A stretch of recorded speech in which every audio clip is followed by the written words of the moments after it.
In today's video, I'm going to teach you how to use tags, drop-down columns, and tags in Monday.com. To get started, make sure you're logged into your Monday.com account and open the relevant board where you want to work with tags and drop-downs. From your workspace, navigate to the project board you want to edit. Once you see it in your list of boards, click on that project to open the main table view.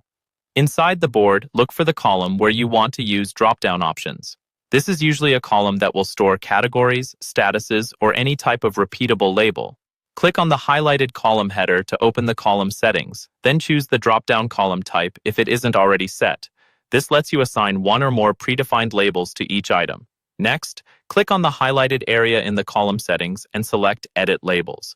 This is where you define the actual options your team will see. In the label field, type in the first label name you want to use, then click the plus icon to add it to the list.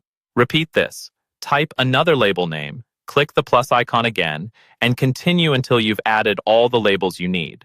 Take a moment to keep these labels clear and consistent, because good naming here will make filtering and reporting much easier later on. Now, move over to the person column in your board. Click on the person column and then select a team member from the list to assign them to a specific task or item.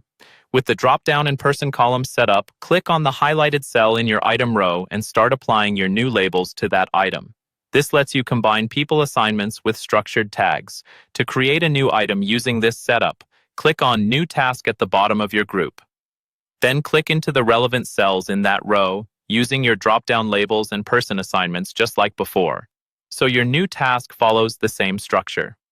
If you're using Monday AI or custom prompts, switch to the main table view by clicking on Main Table.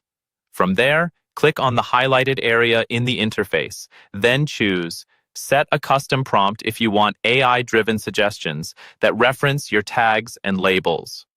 Finally, open the column settings again on your drop-down or tags column. Click the highlighted menu and select Auto-Assign Labels. This lets Monday.com automatically apply labels based on conditions you define, helping you keep your board organized with less manual work. And that's how you can set up and use drop-down columns, tags, and assignments together in Monday.com.